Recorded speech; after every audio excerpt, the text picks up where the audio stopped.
감사합니다. 오늘 넥스트 노멀 위원회 외부 초청 세미나를 시작하겠습니다. 오늘 두 분 발표자를 모셨는데요. 오늘 저희가 하게 된 것이 이제 교육에 있어서의 국제 협력 이 부분이 앞으로 이제 저희가 넥스트 노멀 위원회 생각할 때 대학이 앞으로 이 시대에 맞춰가지고 바뀌어나가야 될 부분 중에 또 중요한 부분일 것 같습니다. 코로나19 이후에 과연 어떤 형식으로 가는 것이 과연 이제 가장 바람직할지. 그래서 두 분 전문가를 모셨는데요. 오늘 우리 첫 번째 발표하실 나성석 박사님은 지금 아시아 개발은행의 남아시아 지역국의 휴먼 앤 소셜 디벨롭먼트 디비전의 디렉터로 계십니다.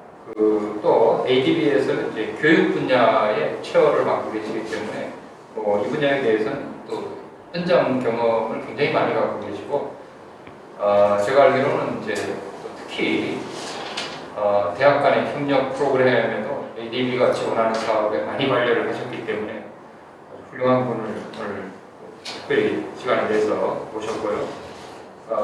나성석 박사님은 이제 일리노이 어거나 샴페인에서 경제학 박사를 하시고 또 고려대학하고는 인연이 깊으신데 처음에 고려대학교 국제대학원의 교수로 재직하시다가 ADB로 가셨습니다. 나성석 박사님 다음에는 이제 우리 정주원 교수님이 발표를 하실 텐데 정주원 교수님 발표하실 때 제가 정주원 교수님 소개를 드리겠습니다. 그럼 나성석 박사님 먼저 발표해 주십시오. 중요한 회의에 초대해 주시고 또 이렇게 존경하는 전문가들 교수님께 이렇게 말씀드릴 수 있는 기회를 주셔서 굉장히 감사합니다. 오늘 제가 말씀드리고자 하는 주제는 대학 교육을 어떻게 국제화를 해야 되는가, 국제화라는 용어보다는 글로벌화를 어떻게 해야 되는가에 대해서 제가 말씀을 드리도록 하겠습니다. 첫 번째 제가 말씀드리고자 하는 것은 왜 대학 간의 협력이 중요한 것인가. 특히 코로나 시대. 두 번째는 이제 전통적인 어떤 practice는 무엇이었는가. 다음에 이제 새롭게 부상되고 있는 practice는 무엇인가 하고 이 끝나고 나서 제가 국내 대학, 고대 같은 대학에 어떤 방식으로 가야 될 것인가 개인적으로 생각한 거를 공유를 하도록 하겠습니다. 왜 해야 될 것인가? 제가 우선은 글로벌 컨텍스트를 보면 여기서는 주로 아시아를 제가 주로 봤는데 지금 아시아 지역을 대충 보면은 여기 그림에서 보는 것처럼 중등교육 수준이 굉장히 높아졌어요. 그래서 거의 모든 나라들이 중등교육을 보면은 80에서 60%, 스리랑카 같은 경우는 이미 총 등록률 보면 100%를 달성했습니다. 그러니까 결국 뭐냐면 60년대, 70년대 초등교육 쪽에 엄청난 팽창이 이루어지고 지금 초등교육은 어느 나라를 가더라도 다 등록률이 100% 달성을 했고 그 다음 100%를 넘어섰죠. 그리고 여학생의 비율도 남학생의 비율도 더 높아질 정도로 굉장히 많은 접근성에서는 진전이 있었습니다.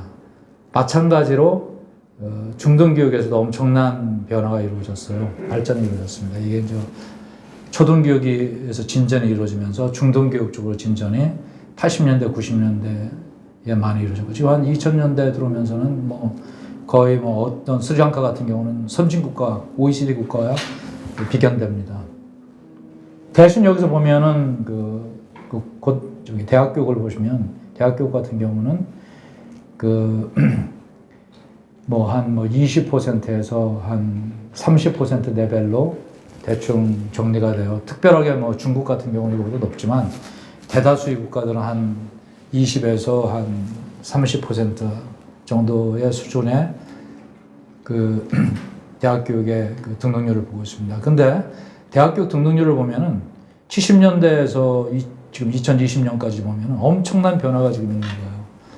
지금 우리가 20, 30% 등록률을 보이고 있지만 많은 나라들이 한 80년대를 넘어서면서 90년대, 80년대를 넘어서면서 대학 교육에 대한 그 어버드 프레셔, 그러니까 상방 압력이 굉장히 커지고 있는 거예요. 중등 교육 수준이 높아지면서 당연히 그건 있을 수밖에 없는 것이죠.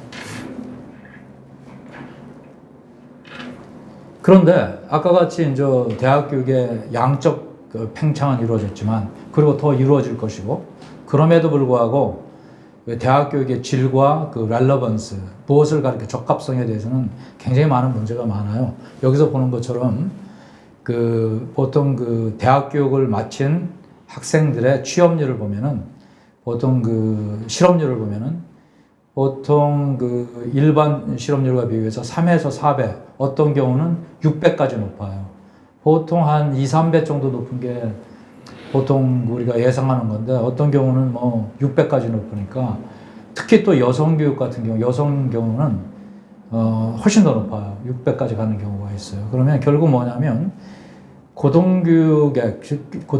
대학 교육에 이 대학 교육이 무엇을 제대로 가르치는가, 사회에 필요한 걸 가르치는가, 가 실은 질문을 우리가 던질 수가 있는 대목이 됩니다. 여기서 좀 보려고 하는 거는, 그런데 뚜껑을 열고 좀 더 자세히 보면은, 그 대학 교육 졸업자들 중에서 특히 그 공대나 과학, 엔지니어링이나 과학, 이런데 아니면 뭐 경영학과 이런데 졸업한 학생들의 취업률은 상당히 그래도 좀 높아요. 그런데 인문사회계열 쪽은 이게 스리랑카 경우인데, 그 공학교육의 한 2분의 1 수준으로 떨어질 정도로 그 취업률이 굉장히 떨어지는 거예요. 결국 그 정리하자면은, 그 중등교육 수준이 높아지면서 상방 압력이 굉장히 심하고, 대학 교육 쪽으로. 그래서 앞으로 대학 교육은 더 팽창할 거고, 그 다음에 대학 교육의 그 질이 상당히 문제다. 학생들은 졸업하는데 많은 학생들이 졸업을 해도 잡을 못 잡는 그런 문제가 생기고, 이런 것들이 이제 전체적인 제 생각에는 큰 줄기라고 생각합니다.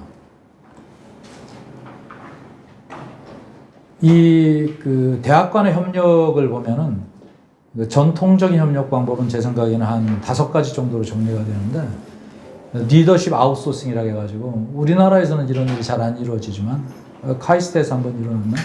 그 후진국가에서도, 개도국에서도 그 학장이나 그 총장님을 다른 대학에서 모셔오는 케이스가 있어요. 시장이나 아니면 뭐 MIT 이런 데서 아웃소싱을 하는 게 있고. 왜냐하면 총장이 왜 중요하냐면, 총장께서 그 리더십이 제대로 없는 경우도 있고, 그 다음에는 많은 개도국에서는 총장이 정치 사회적으로 상당히 연관관계가 많아요. 그러다 보니까 아주 획기적인 계약을 하기가 굉장히 어렵다. 그래서 외부에서 오신 분들이 더 잘할 수 있다는 그런 게 있고, 다음에 이거보다는 다른 나라 외국 교수님들 모셔가지고 가르치는 방법. 그런데 이게 이제 직접 모셔서 하는 방법도 있지만, 리모트로 하는 방법, 온라인으로 하는 방법, 그런 것도 뭐 있고, 여러 가지 방법이 있죠. 다음에 이제 개별적인 바이래터럴 파트너십에서 여러 가지 뭐 컨퍼런스도 한다든가, 아니면 뭐 연구 과제를 가지고 한다든가, 그런 게 있고, 다음에는 커리큘럼을 선진국에서 후진국으로 그거를 복사해가지고 그 사정에 약간 좀 적합하게 손질해가지고 하는 거. 다음에 이제 뭐 학생들 교환하고 여러 가지가 있습니다. 근데 우리가 보통 대학 간에 협력하면은 최근 것만 생각하는데, 이 대학 간의 협력이 굉장히 활발했던 게 2차 대전 이후에 굉장히 활발했어요. 2차 대전 이후에 미국에서 냉전 치하에서 대학 간의 협력, 이거를 어떤 냉전 치하의 어떤 헤게모니, 그런 관점에서 이걸 접근을 했습니다. 그때 미국 USAID 프로그램을 보면은 밀리터리하고 밀리터리에 대한 서포트, 그 군사 원조하고 그 인재 키우는 걸 같이 들어갔어요. 그게 이제 자기들한테는 굉장히 중요하다고 생각한 거죠. 그래서 66년도에 미국 USAID에서 그 많은 나라들에게 특히 농대, 공대 쪽 원조를 했는데 그 중에 한 이그샘플이 방글라데시 애그리컬처 대학이에요. 이때 이제 학교도 세워주고 다음에 텍사스 A&M하고 매칭을 시켜가지고 여러 가지 그 교수 훈련도 시켜주고 교육도 시켜주고 펠로우십도 줘가지고 학생들 키우고 뭐 이런 걸 많이 했습니다. 다음에 그 한국 같은 경우도 이것도 이제 역시 USAID 프로그램에서 그 미네소타 대학이나 뭐 밴더빌트 뭐 등등 대학들하고 한국 협조를 굉장히 많이 했어요. 이 중에 지금 제가 예를 들고자 하는 건 서울대학에서도 그 미네소타 프로그램에서 의대, 농대, 공대 굉장히 많은 학생들을 키웠어요. 그리고 이 학생들이 지금은 이제 우리나라에 굉장히 중요한 어떤 그 분들이 되셨죠. 그 다음에 이제 인도 같은 경우에 그 IIT라고 굉장히 좋은 대학이 있는데 그게 지금 MIT보다 더 좋다고 하는 대학이 있잖아요. 그 대학도 1957년 이때쯤 해가지고 USAID 프로그램을 해서 많은 도움을 받았습니다. 이때 그 제가 알기로는 도움을 준 학교가 카네기 멜론 대학이었어요. 최근의 example들을 제가 좀 보면은 싱가포르 유니버시티 오브 테크놀로지 앤 디자인이라고 새로운 학교가 있는데 MIT하고 바이래터럴 양자간 협력을 맺어가지고 커리큘럼도 같이 개발하고 패컬티도 교환하고 교수도 학생도 교환하고 이런 걸 했어요. 근데 이 학교의 굉장히 특이한 점은 뭐냐면 그 싱가포르 대학은 싱가포르 대학에서 교수를 뽑아서 그 교수가 MIT에 가가지고 학생들 같이 가르쳤어요. MIT 교수님하고 제 생각에는 1년이나 6개월 정도 계시면서 코티칭을 했어요. 그러면서 그 MIT 교수와 싱가포르 교수 한 교실에서 같이 가르친 거예요. 그러면서 그 싱가포르 교수들이 질적 어떤 그 연구, 뭐 티칭 이런 게 엄청나게 개발됐죠. 그래서 나중에 MIT 교수들이 뭐라고 그랬냐면 싱가포르 유니버시티 오브 테크놀로지에서 만든 커리큘럼하고 티칭 메소드가 자기들은 MIT에서 할 수 없는 걸 만들었다. 더 좋은 걸 만들었다고 그렇게 했다고 하더라고요. 그런데 이때 그 MIT에서 그 학장이 이 싱가포르 대학에 가가지고 처음에 초대 총장을 하셨어요. 그래서 이 대학이 아주 굉장히 특이한 대학입니다. 그러니까 디자인 쪽, 인더스트리 디자인 쪽, 디자인 띵킹 이런 거 하는 데인데, 다음에 한국 같은 경우도 한국의 그 카이스트가 중국에 있는 그 충칭 대학에 지금 그 교수들이 가가지고 가르치고 디자인을 해줬어요. 요거는 이제 충칭에서 이미 캠퍼스를 만들고 그 소프트웨어 쪽 그것만 와서 이제 카이스트가 해주는 그런 컨택을 가지고 있습니다. 뭐 잘 아시는 것처럼 이제 또 그 해외 분교를 만드는 것도 한 방안이겠죠. 그 호주 같은 경우는 여러 대학들이 뛰고 있는데 RMIT라고 이 대학이 굉장히 이런 쪽으로 프로그레스한 대학이에요. 이게 이제 베트남 가가지고 베트남에 이제 이게 2000년 초에 가가지고 굉장히 성공을 했어요. 그래서 여기 지금 이 학교의 학생이 한 7만 정도 되는데 RMIT가 베트남에 있는 학생이 한 7천 명 정도 돼요. 굉장히 큰 대학이죠. 그리고 이게 이미 이제 잘 정착을 해가지고 분교가 2개 있어요. 하노이에도 있고 호치민에도 있습니다. 다음에 뉴욕 대학이 아부다비, 샹하이 캠퍼스 있는 거 잘 아실 테고, 뭐 영국에도 있죠.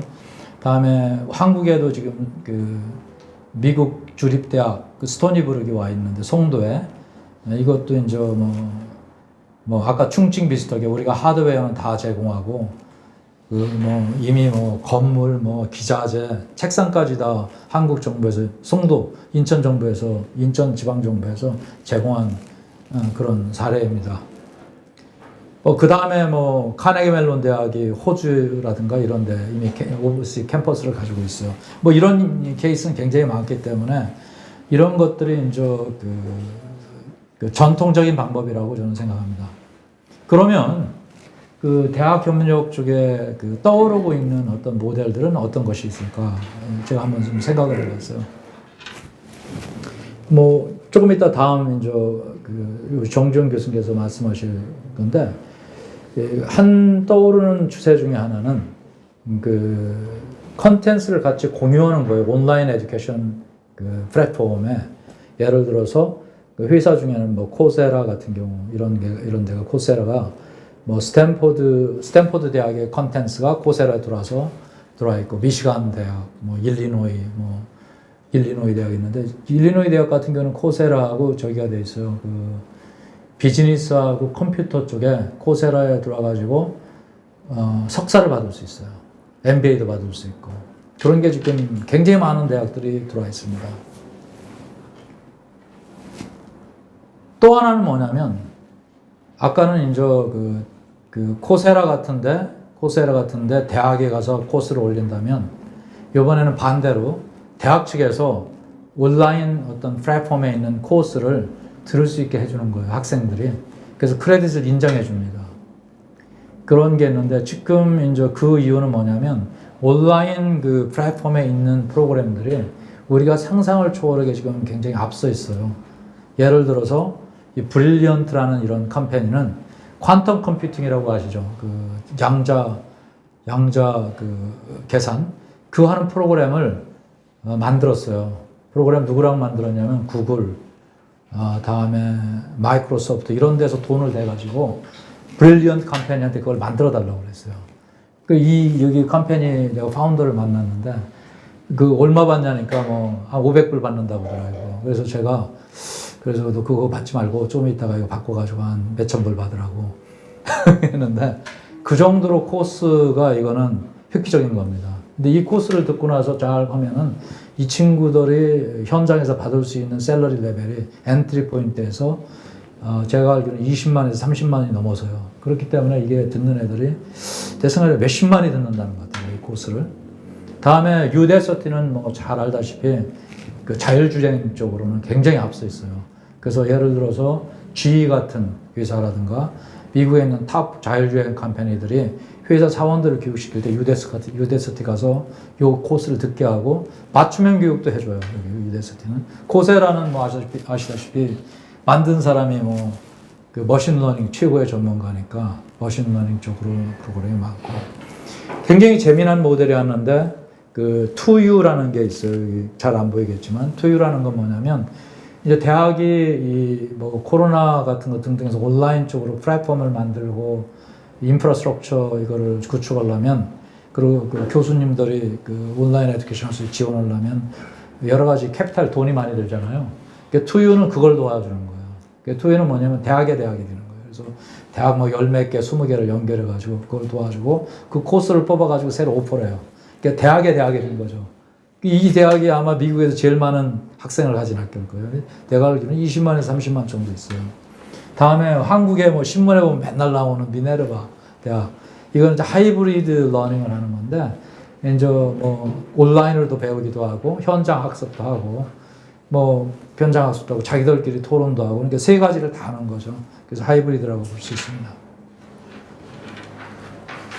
다음에 제가 생각할 때 이 대학 교육에서 요새 좀 깊이 생각해 볼 거, 한국 같은 경우는 특히 한국 교육은 뭐냐면 대학이나 그 스테이트 온 엔터프라이즈 이런 데는 거버넌스가 좀 힘 있는 거버넌스가 아니에요.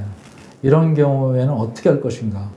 이거 제가 한번 생각을 해봤는데 싱가포르에 좋은 케이스가 있습니다. 다른 나라들은 있지만 싱가포르 같은 경우는 그 대학이라든가 뭐 난양 테크놀로지 유니버시티 IIT라고 이게 뭐냐면 우리나라 직업 개발인데 굉장히 좋은 학교예요. 다음에 하우징 디벨롭먼트 보드라고 사바나 주롱이라고 아주 굉장한 우리나라만 뭐지 뭐 도시계획하고 뭐 이런 데인데 어반 디벨롭먼트인데 이런 나라는 지금 전 세계 글로벌 마켓에서 뛰고 있어요. 어떻게 뛰고 있는가? 우리처럼 이제 여기도 국제협력 부서가 대학에 있었습니다.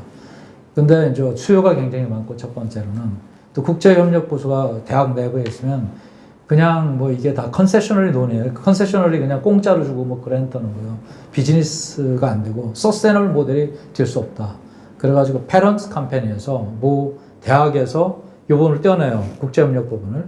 국제협력 센터는 남아 있지만 그거는 교육 목적이고 해외에 컨텐츠를 수출한다든지 그 뭐 학교를 디자인하든지 이런 어떤 컨설팅 서비스나 이런 것들은 그 스피노프 캠페인에서 하는 거예요. 대신 스피노프 캠페인은 인원이 굉장히 작고 학교에 있는 인원을 쓸 수 있어요. 그것이 이제 이거를 학교만 쓸 수 있는 게 아니고 한국 같은 경우는 뭐 수자원공사라든지 이런 데도 쓸 수 있는 모델인데 이거는 좀 그런 모델이 있습니다. 그래서 이게 이제 학교에서도 많이 쓰고 있는데 이게 굉장히 잘 돼요. 수요가 굉장히 많고 저도 이제 일을 하면서 싱가포르 대학들하고 이거 연결해 가지고 쓰고 있는데 장점이 뭐냐면 얘기할 사람이 있다는 거예요. 그 딱 담당자 제일 높은 사람을 만나면 그 사람이 그 학교에 있는 모든 리소스를 갖다가 우리한테 줄 수 있어요. 근데 이제 한국 대학 같은 경우는 누구를 만나서 얘기할지 모르잖아요. 이게 누구를 만나서 어디까지 얘기할지 무엇을 해야 될지 스코프가 뭐고 뭐 그리고 이게 얼마만큼 바인딩 되는지도 몰라요.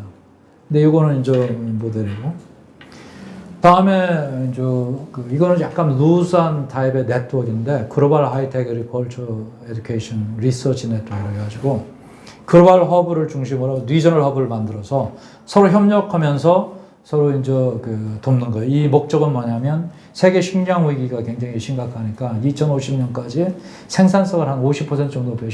식량을 높여야 돼요.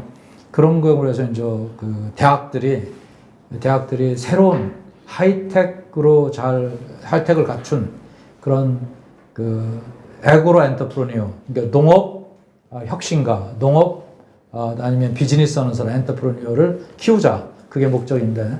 그래서 이제 지금 우리가 이 ADB에서 하고 있어요. ADB도 하고 있고 월뱅크도 조인하고 있고 그 한국의 서울대가 제가 잠깐 몇 년 전에 왔더니 뭐 자기들이 하고 싶다고 그래가지고 지금 이제 서울대가 또 어느 정도 역량도 있고 그래서 지금 이제 시범 케이스로 서울대하고 방글라데시 애그리컬처 유니버시티하고 우리가 지금 추진하고 있는데 이게 사이즈가 한 1억 5천 불 정도 첫 번에 들어가고 나중에 좀 더 두 번째 거를 도전하려고 합니다. 다음에 이게 이제 세계은행 모델인데 이거 아주 굉장히 재미난 모델을 가지고 있어요. 아프리카 같은 경우는 이제 아프리카의 특히 서브사하란 지역 같은 경우는 여기도 이제 고등교육 쪽에 인력이 필요하잖아요. 근데 그래서 이제 아프리카 센터 오브 엑셀런 프로그램을 만들어 가지고 한 40개, 60개 정도의 센터를 고른 거예요. 학교를 고른 게 아니고 학교에 있는 기관들 아니면 리서치 기관들을 골라서 여러 가지 이제 경쟁적으로 고르겠죠. 그 학교 그런 거를 키우는 건데 그 중에 하나는 아주 잘 돼가지고 어떻게 됐냐면 이번에 코로나 바이러스 사건이 일어났을 때, 이번에 이 사태가 났을 때 굉장히 큰 역할을 했어요. 그 제네틱 시퀀싱을 하는 거를 그 기계를 한 20만 불 줬는데 사줬는데 이번에 열일했습니다. 여기서 아프리카하고 그 미드웨스트까지 그거를 제네틱 시퀀싱을 해가지고 알아낼 수 있는 데가 딱 여기 하는 거예요. 그 WHO에서 레코그나이즈 해가지고 아주 큰일 했어요. 그러니까 아까 여기 보면은 계획이 많습니다. 이거는 뭐 특히 서브사하란 지역으로 해가지고 뭐 엔지니어링 그런데 이게 장점 뭐냐면 그냥 하는 게 아니고 컴피티션 베이스라는 거예요.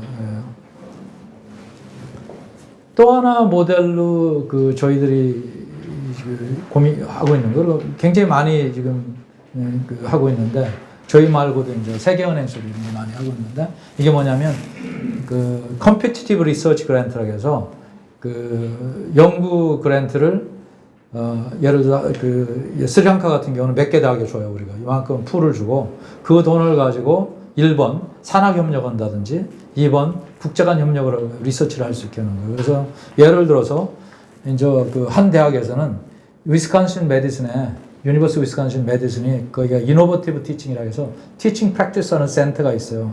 그 센터와 여기에 있는 한 대학하고 같이 협력을 하는 거를 우리한테 프로포즈를 해서 우리가 한 50만 불 정도 서포트 할 예정이고 미시간 대학하고도 이제 스마트 애그리컬처 농업 쪽으로 하고 다음에 인더스트리 쪽은 산학협력은 뭐를 주로 하라고 하냐면 그 나라에 맞는 그 문제를 풀게, 그 나라에 있는 문제를 푸는 그런 그 연구를 우리가 지금 하도록 하고 있어요. 그래서 그 중에 하나가 뭐냐면 스마트 워터 미터링이라 해가지고 물을 쓰면 물 그 미터로 재는 거, 그 스마트 기계로 하는 거, 그런 거 하고 있어요.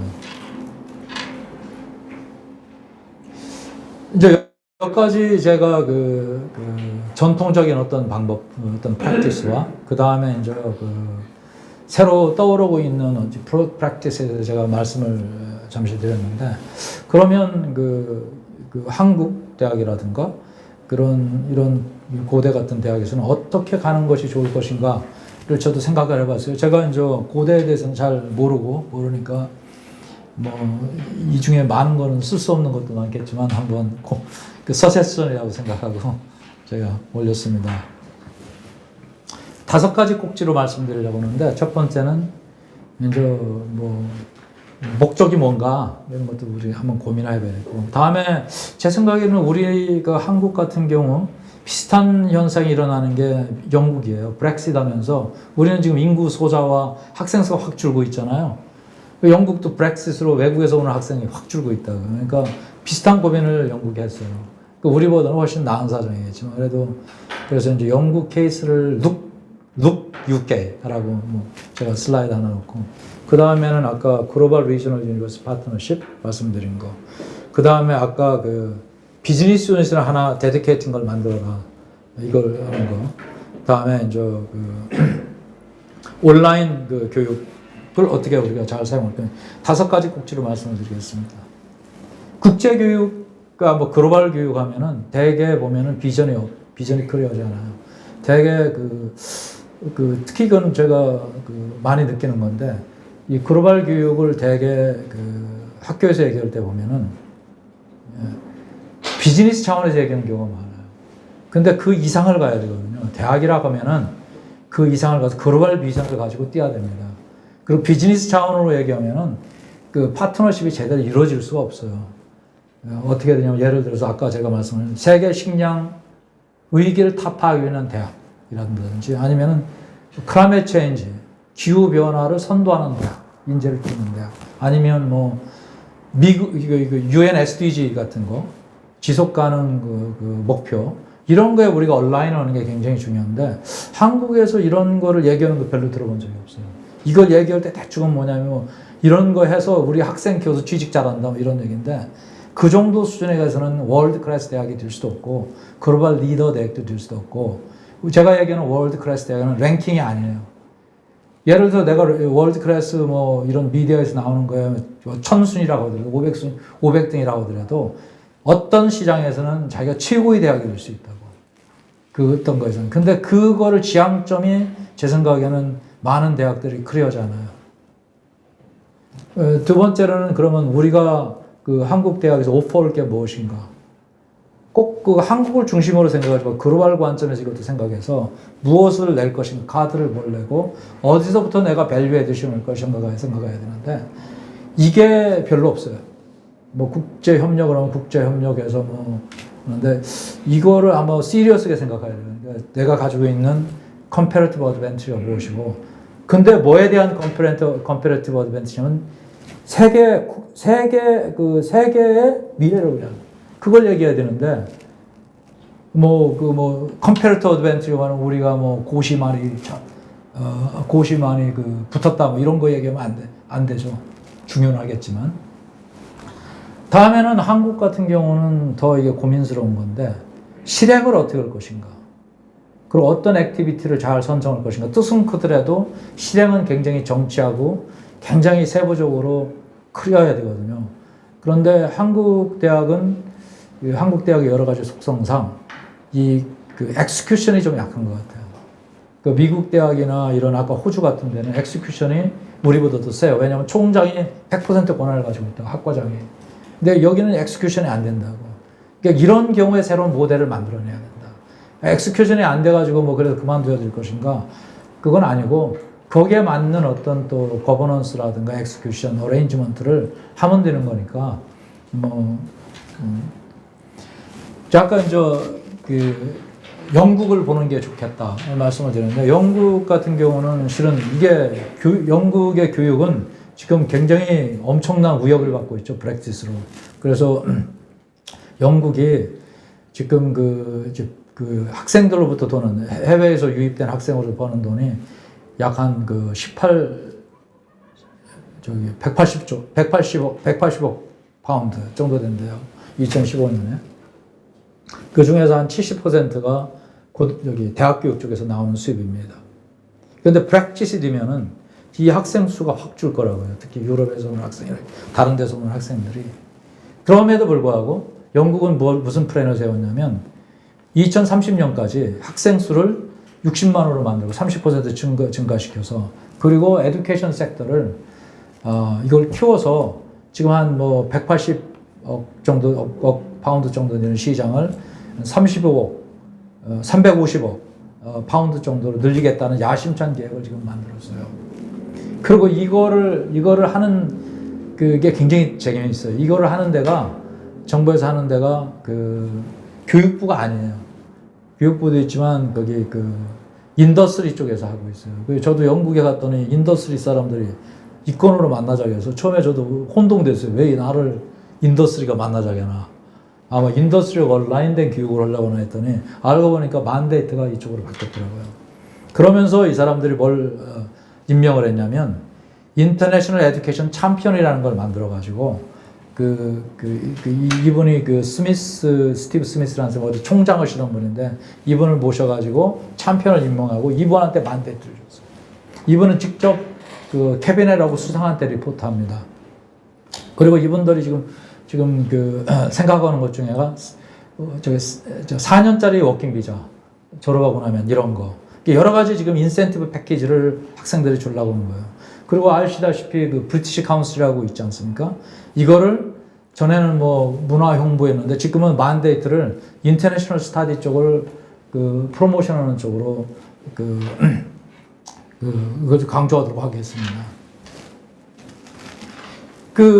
한국 대학, 특히 이런 대학에서 좀 고민해 보였던 게 뭐냐면, 실은 글로벌 리저널 파트너십에 조인하는 거예요. 그리고 여기에 내가 리딩 스쿨로서 끼는 거라고 생각합니다. 그 이유는 뭐냐면, 이런 많은 글로벌 어떤 목표란 글로벌 어떤 이니셔티브의 발신자가 돼야 된다는 거죠. 발신자가 대충 유럽에서 오고 미국에서 오는데, 한국 대학도 그런 경험을 한번 겪는 게 굉장히 중요하다. 그래가지고 제가 생각을 해본 것 중에 하나가 인터내셔널 서스테이너블 캠퍼스 네트워크라는 것도 있고, 아까 글로벌 하이어 에듀케이션 포 서스테이너블 파트너십, 아까 말씀드린 다음에 이게 좀 생각해 봐야 되는 게, 브루킹스 인스티튜트 락펠러 파운데이션 룸 17이라는 걸 하고 있어요. 룸 17에 지금 룸 17이 뭐냐면 유엔의 지속 가능 목표가 17개 있잖아요. 17개가 한 개씩 룸으로 해가지고 그 룸에 브루킹스에서 한 20-30명씩 세계적인 전문가들을 모셔요. 근데 이 전문가들이 그냥 전문가가 아니고 자기가 힘을 가진 전문가예요. 그래서 월드뱅크 같은 경우는 교육 부분은 월드뱅크의 제일 높은 사람 교육 분야. 저도 이 멤버 중에 하나예요. 제가 잘해서 그런 게 아니고 제 직분 때문에. 그럼 우리가 얘기한 게 거기서 든 게 엑스큐션 그냥 할 수 있어요. 다 리소스를 가진 사람들이라. 근데 이렇게 해가지고 우리가 한 1년에서 1년 6개월 좀 토의를 해가지고 액션을 하나 정해요. 하나를 정하면 같이 우리가 합의해서 그거를 실행을 하는 겁니다. 그러면 여기에는 유엔기구도 들어와 있고, 민간도 들어와 있고, 굉장히 큰 NGO들도 들어와 있어요. 그래서 이제 같이 힘을 합쳐서 가는 건데, 이거를 기후변화도 있고, 물, 다음에 빈곤, 이게 쭉 하고 있는 거예요. 근데 이거 별로 돈도 안 들어요, 이거는. 그런데 이거를 지금 어디서 하고 있냐면, 제가 알기로는 존스 홉킨스도 하고 있고, 조지아 텍에서도 요 모델을 가지고 커뮤니티, 학생, 교수 전부 다 같이 하면서 하고 있어요. 그러니까 이게 수업에만 들어오고 있는 게 아니고 수업 바깥에 커뮤니티 액티비티에서도 하고 있고, 그래서 이게 이제 굉장히 좋은 거예요. 우리도 아마 이 고대도 사회공헌 해가지고 비슷한 거 하고 있는 거로 알고 있는데, 이걸 글로벌하고 좀 연결하면 좋겠다 이런 생각도 들고, 뭐 이미 고대에서도 이건 하겠지만 사회봉사 뭐 해가지고 공원이 있는데 이거보다 좀 더 구체적으로 보면 하버드 비즈니스 스쿨이나 유펜 뭐 등등 이런 데 가보면은 글로벌 이머전 프로그램 해가지고 한 학기 동안 가가지고 하는 것도 있고 그냥 하는 게 아니고요. 그 나라에 맞는 솔루션을 주고 또 어떤 때는 그 석사과정이나 박사과정 학생은 그 나라에 가서 문제를 같이 풀어요. 말 컨설턴트처럼. 그래서 아주 현장에 대해서 완전히 그 글로벌 현장에 아주 역군을 키우는 거예요. 근데 이것도 목적이 있어요. 글로벌 이슈를 뒤로겠다는 거죠. 다음에 아까 제가 잠깐 말씀드린 모델 중에 그 아주 그 국제나 나리지 트랜스퍼하는 어떤 그 기관을 스피노프로 만들어서 가는 것도 한 방법이다. 근데 이거는 뭐 돈이 드는 기구도 아니에요. 뭐 서스테너블한 거니까 몇 명 뽑아가지고 교수들 쓰고 학생들 쓰면 되는 거니까 굉장히 어려운데 이게 두 가지 이그샘플이 아까 싱가포르 말씀인데 여기서는 제가 그 ETH 줄일 수 있는 거 하면 여기는 이미 그 아까 대학 간 협력뿐만 아니라 그 테크놀로지 트랜스퍼 쪽에 이걸 만들었어요. 지금 우리가 산학 모델이라고 해가지고 산학 단지 만들고 그러는데 그 모델이 장점도 있지만 단점도 있어요. 단점이 뭐냐면 이게 가벼운 모델이 아니라고 굉장히 무거워요. 장치가 들어가고 단지가 만들어지는데 이 모델은 이제 그 스피노퍼를 분야별로 만드는 크라메 체인지 예를 들어서 아니면 뭐 데이터 아날리틱 그래서 뭐 그런다든지 데이터 아날리틱 for poverty 뭐 이런 식으로 해가지고 쭉 열 몇 개 만들고 거기에 잘하는 사람들 고수들 오게 해가지고 하는 방법도 있어요. 그럼 여기에 들어가는 테크놀로지 같은 것도 우리가 더 사업할 수 있다고 저는 생각합니다. 그 대학이 지금은 이제 큰 변화에 있다고 생각해요. 지금 그 어제 며칠 전에 제가 들은 얘기인데 아까 여기 코세라 얘기했는데 코세라가 지금 시장에 내년 정도에 나오려고 하는데 그러면 이게 한 5 빌리언이니까 한국으로만 하면 5조, 한 5조에서 6조 정도 되는 시장이 되는 거예요. 다음에 유뎀이라는 게 또 나오는데 한 3조. 중국 가면은 그 디지털 쪽이 스쿨 에듀케이션만 하지만 더 커요. 미국에 있는 거에 한 10배 더 커요. 제 세계에서 제일 큰 디지털 에듀케이션 컴퍼니들은 다 중국에 있어요, 지금.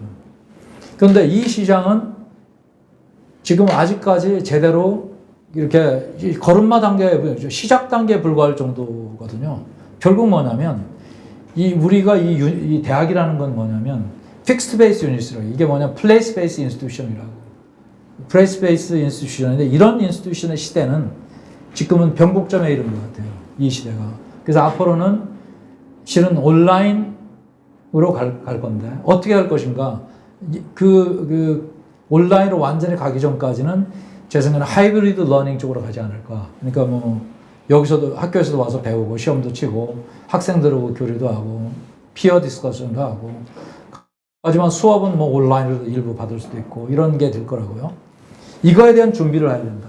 근데 여기 세 가지가 있는데, 말씀드린 것처럼, 대학이 온라인 플랫폼을 이용하는 방법, 온라인 플랫폼을 대학에서 쓰는 방법, 아까 얘기한 대학에서 크레딧을 학생이 온라인 플랫폼에서 받을 수 있도록 하는 거.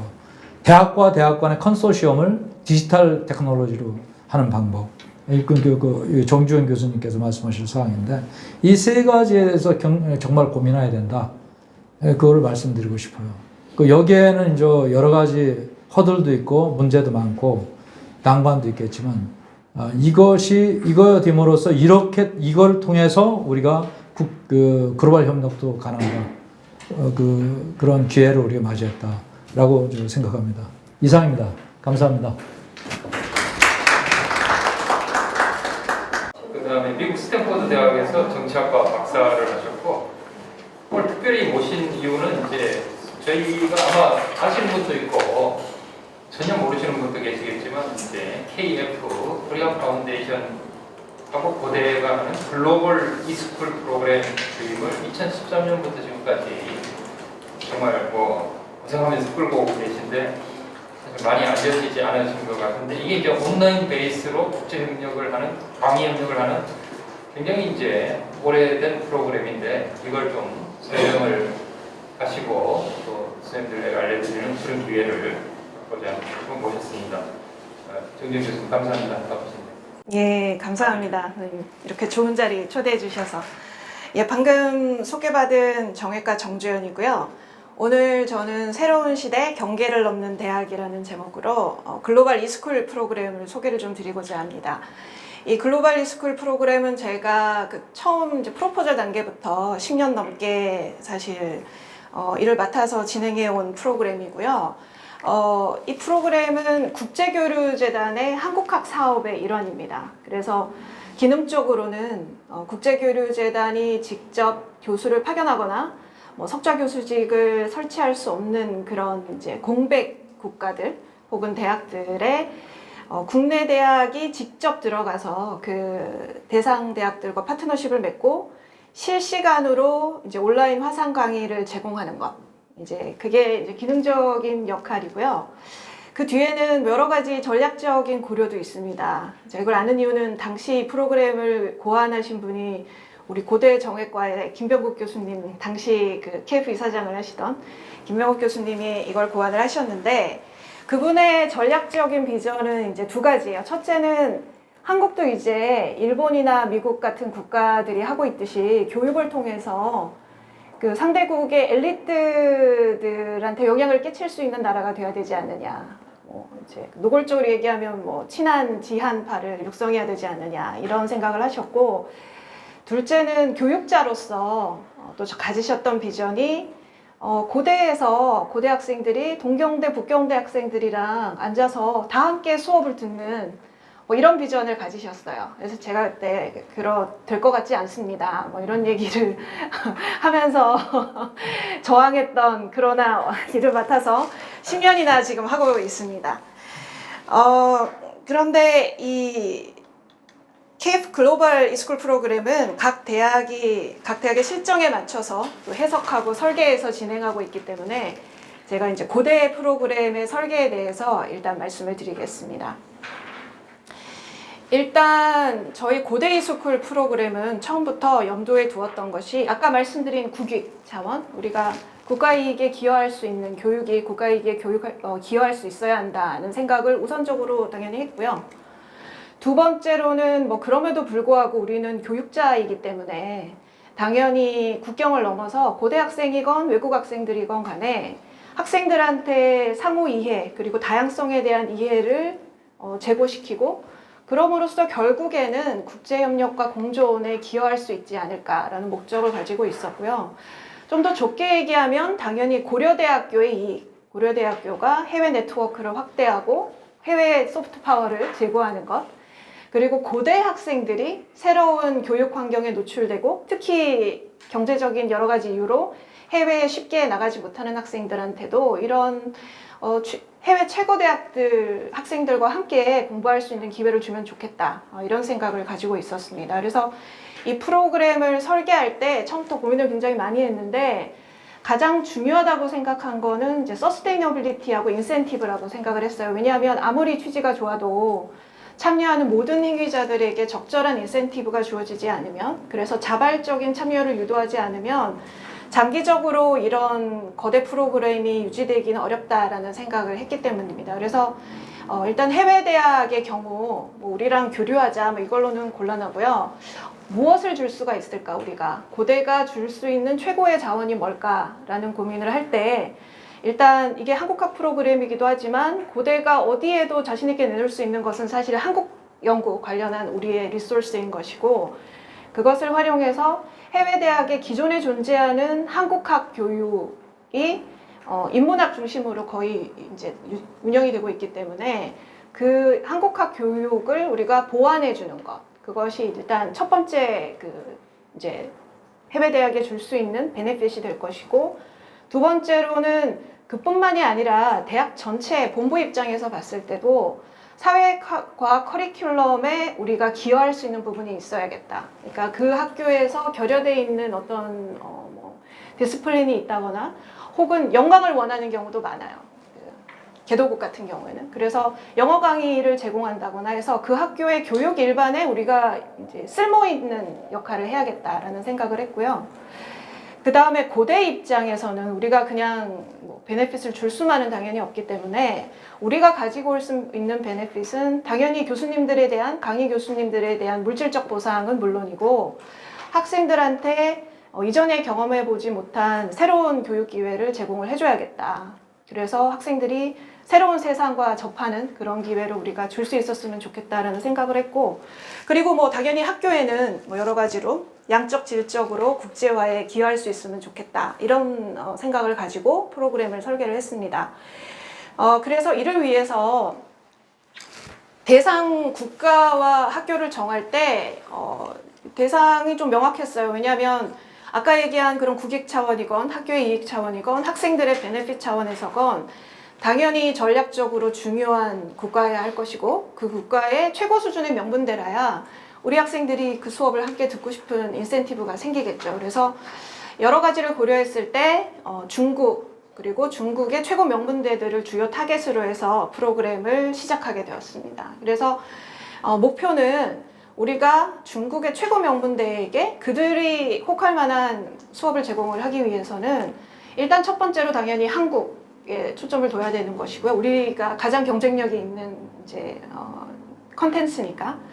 그와 동시에 한국에 대한 그냥 지역 연구, 뭐 한국과 관련된 수업 아무거나 뭐 이것저것 되는 대로가 아니라 종합적이고 체계적인 커리큘럼을 짜서 제공을 해야겠다. 즉 한국과 관련된 사회과학에서 중요한 주제라고 하면 그것을 모두 망라하는 커리큘럼을 짜서 그 커리큘럼을 제공하고 그쪽에서 선택할 수 있게 해야겠다라는 생각을 했습니다. 그래서 그 방법으로 고려대학교에 있는 그 사회과학 관련 학과 또는 학부는 거의 망라하는 컨소시엄을 구성을 했어요. 그래서 이 학과들이 참여해서 다음과 같은 수업 리스트를 구성을 했습니다. 그래서 보시면 아시겠지만 한국에만 특화된 과목들도 있지만 또 많은 과목들이 동아시아를 대상으로 한 비교적 관점을 갖고 있거나 아니면 티메틱한 주제들을 명확하게 갖고 있어요. 그래서 어느 관점에서 보아도 좀 유용할 수 있도록 상대 학교에서 그렇게 컴프리헨시브한 수업 리스트를 짜려고 노력을 했고요. 그리고 이 수업들을 가지고 저희가 일단 2011년부터 중국의 명문대학에 수업을 제공하기 시작했습니다. 북경대학, 남경대학, 복단대학에 매 학기 8개 수업이 제공이 되고요. 1년에 16개 정도의 수업을 제공을 하고 있습니다. 그리고 이 사업이 2018년 이후에는 이제 조금 더 확대되기 시작을 하는데 독일의 2개 대학, 튜빙겐이랑 베를린 자유대학, 그리고 태국의 탐만사 대학으로 확대가 됐고요. 그리고 이거는 이제 최근의 변화인데 2021년부터 이건 이제 프로포절이 억셉트가 돼서 이제 예산이 배정이 됐습니다. 그래서 2021년부터는 프로그램을 조금 더 야심차게 확장을 해서 신북방, 신남방, 네, 일이 점점 늘어나고 있습니다.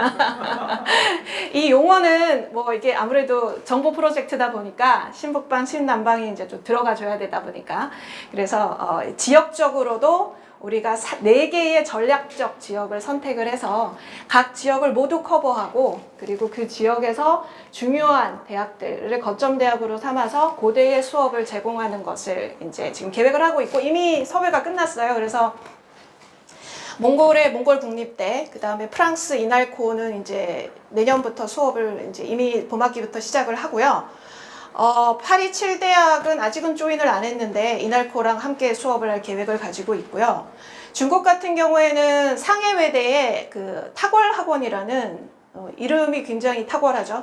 그 아너스 칼리지입니다. 그래서 여기서 가장 이제 성적이 좋은 학생들만 뽑아서 사실 이 배치를 한 학원인데 단과대학인데 이 학원과 이제 또 협력을 해서 수업을 제공할 계획이에요. 그래서 여기서 보면 아시겠지만 이제 10년이나 됐으니까 이 프로그램이 지역적으로도 뭐 국가적으로도 확장을 하지만 이날코 같은 경우는 350년 역사를 가진 이제 국립 동양 언어문화 대학으로 사실 유럽에서 동양 언어 관련해서 이제 뭐 가장 중요한 대학 중에 하나라고 할 수 있는데 이 이날코와 협력을 시작하고 또 중국의 탑3 외국어 대학 중에 하나인 상해외대랑 또 협력을 한다는 것은 저희가 과거에는 제너럴한 엘리트 학생들한테 이제 그 접근을 하려는 목적을 갖고 있었다면 앞으로는 이런 한국 전문가, 미래의 한국 전문가가 될 학생들한테도 교육을 좀 해야겠다라는 그런 새로운 전략적 목적을 가지고 이런 그 언어에 특화된 학교들에도 이제 수업을 제공할 계획을 가지고 있습니다. 그래서 거시적으로 보면 10년의 기간을 거치면서 저희가 다각도로 확장이 되고 또 이제 프로그램의 사이즈도 2배 이상 이제 확대가 되었다고 할 수가 있겠습니다. 그래서 이게 이제 일단 전체적인 프로그램의 개괄이고요. 저희가 어떻게 이 프로그램을 구체적으로 운영하고 있는지를 설명을 이제 드릴 텐데, 이 프로그램 운영은 중국 프로그램과 비중국 프로그램으로 사실 나누어서 운영을 하고 있어요. 그 가장 큰 이유는 학기 차이 때문인데요. 중국 같은 경우에는 우리랑 학기가 뭐 크게 다르지 않기 때문에 고려대학교랑 동시에 실시간 화상 강의가 가능합니다. 이게 사실 저희가 고대가 이 프로그램을 시작했을 때 가졌던 비전이에요. 그러니까 고대가 해외 명문대와 함께 수업을 진행하고 우리 학생들도 그 학생들과 토론도 할 수 있고 그 학생들도 우리 교수에게 질문도 할 수 있고, 그러니까 이런 완전한 개방형 형태의 수업을 저희가 꿈꿨기 때문에 이게 사실 저희의 핵심 프로그램이고요. 그리고 중국 외에는 조금 다른 형태로 운영을 하고 있습니다. 그래서 먼저 중국 관련해서 설명을 드리면, 아까 말씀드린 대로 이제 이 4개 대학 이미 상해외대도 수업을 시작했고요. 이번 올해. 그래서 이 4개 대학에 저희가 이제 수업을 1년에 18개 정도 진행할 예정이고요. 사실 북경대, 남경대, 북단대 한국어과에 한국어로 된 수업도 진행할 생각을 하고 있어요. 그 한국 전문가, 사실 중국에서 최고 한국 전문가가 될 사람들이 바로 이 학교들에서 배출이 되기 때문에 외교관을 포함해서 그 친구들한테 우리가 한국 관련한 교육을 하는 것도 중요하다는 생각이 들어서 그것도 포함해서 그러면 뭐 20개 정도의 수업을 매년 진행하게 될 것 같습니다. 그런데 이 중국 프로그램은 저희가 말씀드렸다시피 정규 학기 중에 고대하고 동시에 진행합니다. 항상. 뭐 당연히 그렇기 때문에 영어로 진행을 할 수밖에 없고요, 기본적으로. 그리고 우리 고대에서 이제 각 학과에서 전공 수업으로 개설이 되고요. 그 파트너 대학에서도 전교생 대상의 선택 교양 과목으로 개설이 됩니다. 그래서 그 학생들이 선택을 하면 수업은 강의실에 가면 이제 화면에 고대 교수님이 이제 뜨는 거죠. 그래서 함께 진행을 하는 이런 형태가 되고요. 특기할 만한 거는 이제 남경대학에서 2016년부터는 핵심 교양 과목으로 사실 진행을 해왔습니다. 사실 이거는 자랑할 만한 성과인 것 같아요. 중국 대학들이 굉장히 배타적이거든요, 외국 대학들한테. 근데 저희가 남경대학에 뭐 수업을 10년 동안 제공했을 뿐만 아니라 핵심 교양으로 이제 선택이 돼서 제공이 된다는 거는 강의의 질도 우수하고 그 다음에 굉장히 안정적으로 저희가 수업을 제공해왔다는 걸 보여주는 것 같습니다. 그래서 저희가 이 수업의 질을 유지하는 거를 위해서 고민을 많이 했는데, 사실 코로나 이전까지는 실시간 화상 강의에 약간의 좀 한계가 좀 있긴 했었어요. 기술적인 문제도 좀 있고, 그리고 아무래도 수업을 듣는 학생 입장에서는 좀 지루할 수 있죠. 아무래도 실제로 교수님과 함께 수업을 하지 못하니까. 그래서 이 문제를 보강하기 위해서 한 학기에 2번 현지 방문 강의를 항상 실시했고요. 학기 초에, 그리고 중간고사 이후에. 그리고 중간고사 이후에 현지 방문 강의에는 고대에서도 이 수업을 듣는 학생들한테도 뭔가 혜택이 있어야 되니까 이 학생들 중에 이제 성적 우수자를 한 명씩, 혹은 한 명은 아니네요. 이쪽에서는 2명에서 3명을 선발을 해서 동반을 해서 현지에 가서 수업도 같이 듣고, 그 다음에 수업 이후에 전체 수강생들이 모여서 현지 워크숍을 진행하는 이런 방식으로 최대한 학생들도 이제 대면을 해서 인터랙트를 할 수 있는 그런 프로그램을 만들려고 했었습니다. 근데 이제 이게 돈이 좀 부족해서, 이건 KF에서 지원해주지 않기 때문에 사실 뭐 이종화 교수님께서도 아연 맡아 계실 때 도움을 주셨었고, 또 전경대에서도 도움을 받고, 그 다음에 뭐 진리장학금 이런 거 어플라이해서 도움을 받고, 이런 식으로 찔끔찔끔 여기저기서 돈을 받아서 그래도 최대한 학생들을 10년 동안 현지에 데려갈 수 있도록 노력을 해왔습니다. 그리고 해외 수강생들이 사실 매력을 느끼는 게 더 중요해서요. 왜냐하면 중국의 명문대 학생들이 한국에 그다지 관심이 없거든요, 사실. 그래서 우리가 오히려 어떻게 하면 한국에 관심을 갖게 할 수 있을까? 이 수업을 듣게 할 수 있을까? 이런 걸 고민하는 상황이고, 그래서 이 해외 수강생들한테 인센티브를 주기 위해서 각 수업당 1명씩 성적 우수자를 선발해서 우리 고대에서 여름에 진행하는 인터내셔널 서머 캠퍼스에 초청을 합니다. 그러면 이게 5,000불 상당의 사실 비용을 저희가 고대랑 KF가 지원해 주는 게 되거든요. 그래서 이 학생들이 오면 우리가 뭐 환영 만찬도 하고 OT도 하고 이런 과정을 통해서 또 되도록이면 이 프로그램의 일원으로 저기 포함을 하려고 장기적으로 노력을 하고 있습니다. 그래서 이게 우리 고대 이스쿨 프로그램의 가장 핵심 프로그램이라고 할 수가 있고요. 2018년부터 추진해온 비중국 프로그램은 약간 다른 그 형식으로 운영을 하고 있습니다. 이 비중국 프로그램을 운영하게 된 이유는 여러 가지가 있는데, 첫째는 중국이라는 나라가 한중 관계에 너무 그 부침을 많이 타고요. 또 중국 내에서 사실 여러 가지 정치적 변화 때문에 수업에 대한 통제, 간섭 이런 것도 굉장히 심해지고, 그래서 중국에만 의존해가지고는 장기적으로 어려울 수도 있겠다. 그래서 뭔가 세컨 옵션이 우리도 있어야겠다는 생각에서 확대를 한 것이 하나고요. 둘째는 중국 명문대만 대상으로 하다 보니까 양적인 실적을 거두기가 상당히 어렵더라고요. 이게 학생 수가 뭐 폭발적으로 느는 것도 아니고, 또 엄청난 학생들이 뭐 한국에 관심을 가지는 것도 아니기 때문에 조금 더 용이하게 학생들의 관심을 유도할 수 있고, 또 뭐 수강생도 좀 더 많을 수 있는 이런 그 세컨 프로그램을 개발하는 차원에서 이제 프로그램을 확대하기 시작했습니다. 그래서 아까 보여드렸던 그림입니다만, 뭐 4개국 5개 대학을 추가로 이제 2018년 이후에 2년 동안 프로그램을 확대해 왔고요. 뭐 EU랑 중국은 전통적으로 중요한 국가이니까, 또 몽골과 같은 신북방이나 아니면은 동남아 같은 신남방 지역은 앞으로의 잠재력이 워낙 크고 한류 수요가 크다 보니까 또 중요한 확대 대상 지역이 될 것 같습니다. 그래서 비중국 프로그램은 한마디로 얘기하면 일단은 수업 시기가 한국이랑 학기가 좀 많이 달라요. 그래서 현실적으로 실시간 동시 강의를 할 수는 없기 때문에 한국의 고대 교수님들이 일반 강의를 합니다. 당연히 실시간 강의이긴 하지만, 화상 강의이긴 하지만 그쪽 학생들만을 대상으로 하고요. 그러다 보니까 특정 학과나 학부를 대상으로 해서 좀 특화된 형태의 전공 선택 과목을 제공을 하고요. 수업 방식은 똑같이 온라인과 현지 방문 오프라인 강의를 결합하는 형태로 추진을 하고 있습니다. 그래서 이게 이제 저희가 내년까지 추진할 계획인 수업 리스트입니다. 뭐 지금까지 이스쿨 프로그램을 간략하게나마 조금 설명을 드렸고요.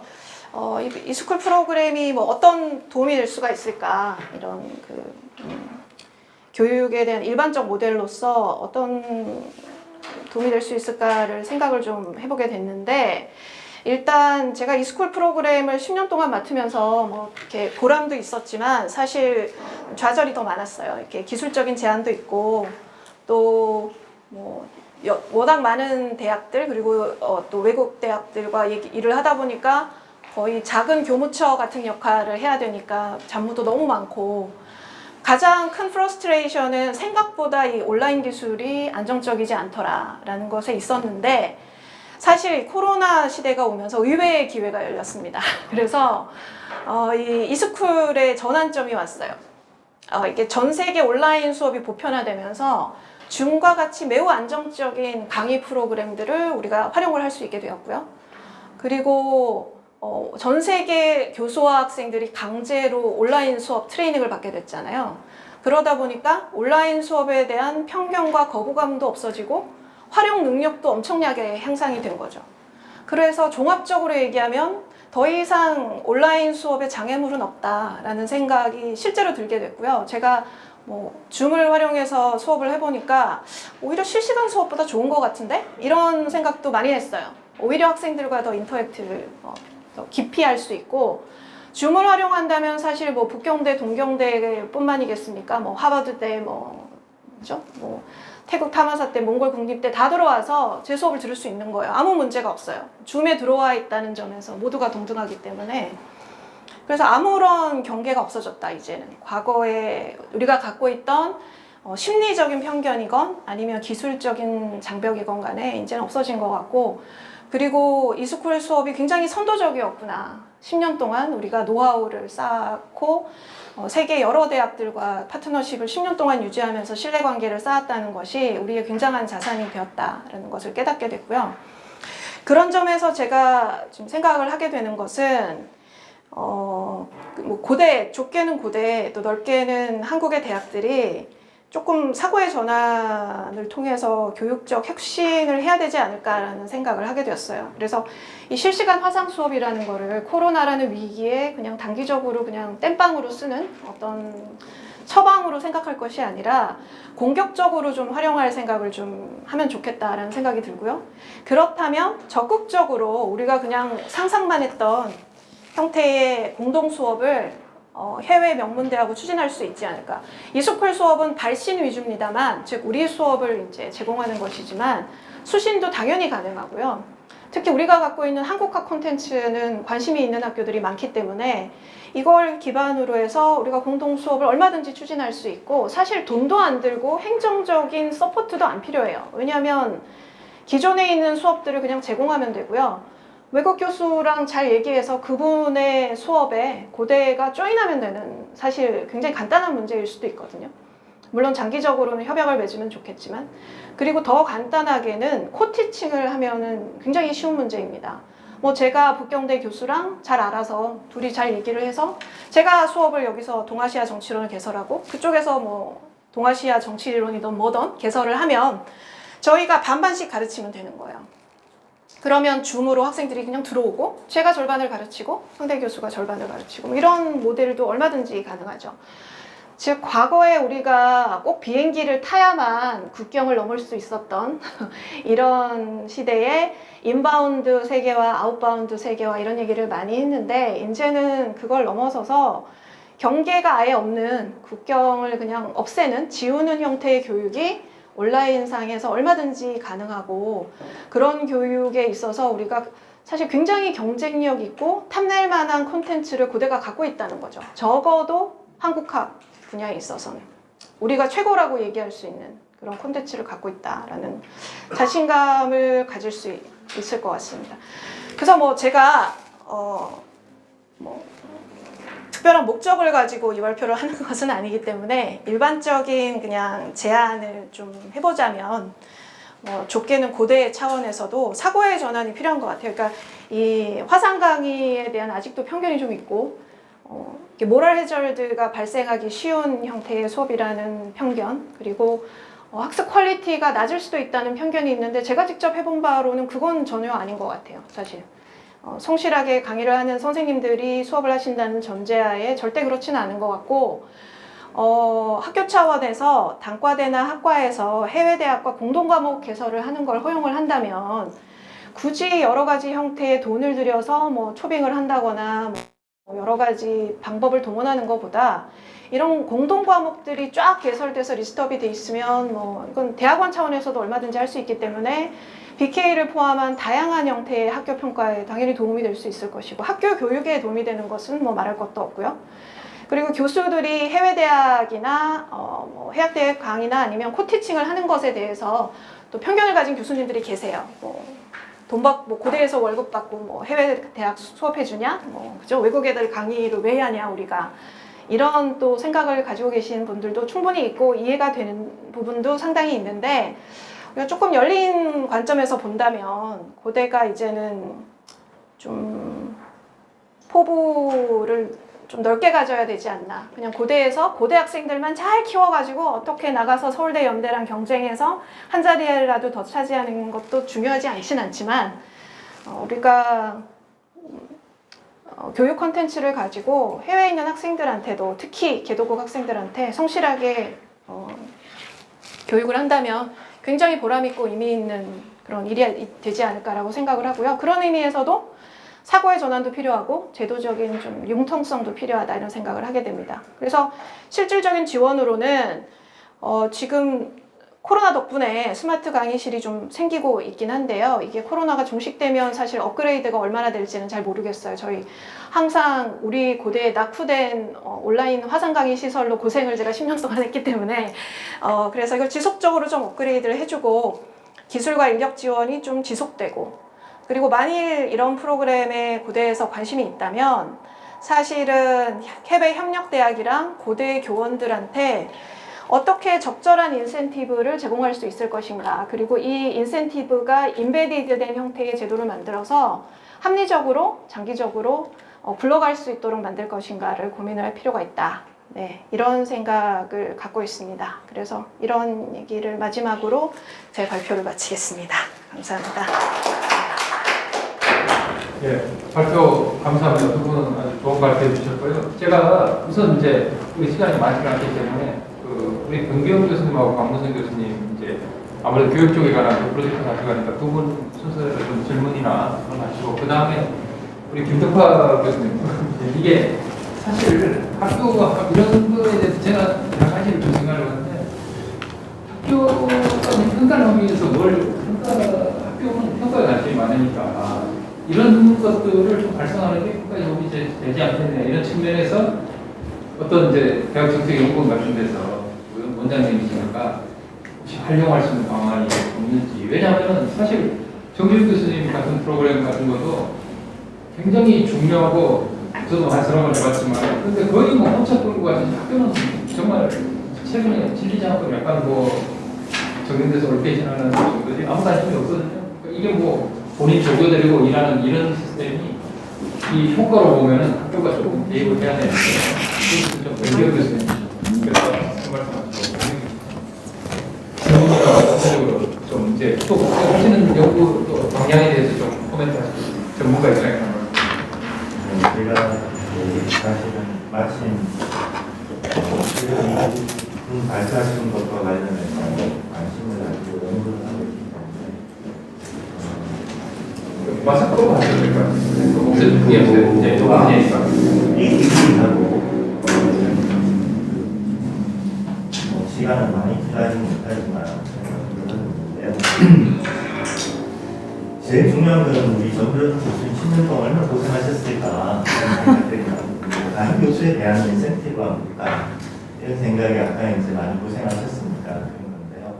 지금 아까 말씀하셨듯이 조금 더 큰 지금 이제 고대 이스쿨 같은 것들이 학교 차원에서 있는데 지금 이제 보다 큰 우산들이 이렇게 많이 열리고 있어서 예를 들어서 얼마 전에 이제 사무실에서 받으셨죠. 교환학점 인정하는 거 학칙 개정했다고 앞으로 그러니까 아시아패시픽 그린 유니버시티에서 이하고 똑같이 그러니까 홍콩대학에서 이제 주도를 하는데요.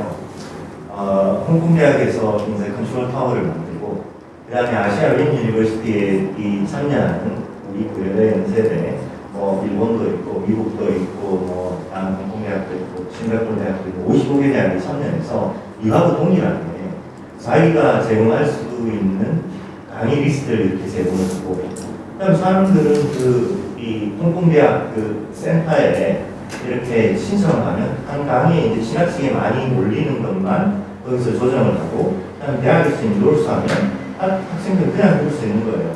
그냥 들을 수 있고 학점도 자유롭게 인정될 수 있고. 이번 학칙을 어떻게 개정했냐면 고대에서 최소한 50% 이상 듣도록 되어 있는데 이렇게 들은 것들은 퀄리티가 인정되는 학점이니까 그냥 학교의 심사를 거쳐서 고대에서 들은 학점을 인정해 주겠다는 겁니다. 그래서 모든 것들이 다 열린 거죠. 그래서 방금 이제 이 코리아 이스쿨, 코리아다 KU 이스쿨이라는 것들이 앞으로라는 관점에서 훨씬 큰 틀에서 통합이 됐고, 근데 우리가 이걸 버릴 필요는 없는 게 이제 주제별 네트워크 EU 같은 데 보면 나이스 같은 것도 그다음에 어떤 기후변화라든지 아니면 팬데믹이라든지 이런 것들에 대한 주제별 네트워크를 만들어서 에라스무스 플러스 버추얼이나 이발고라는 것도 있고 그다음에 나이스라는 것도 있고 이런 것들이 있는데 어떤 키 대학들이 이렇게 또 모자이크처럼 그러니까 큰 우산이 있고 또 작은 우산들을 이렇게 만들어가지고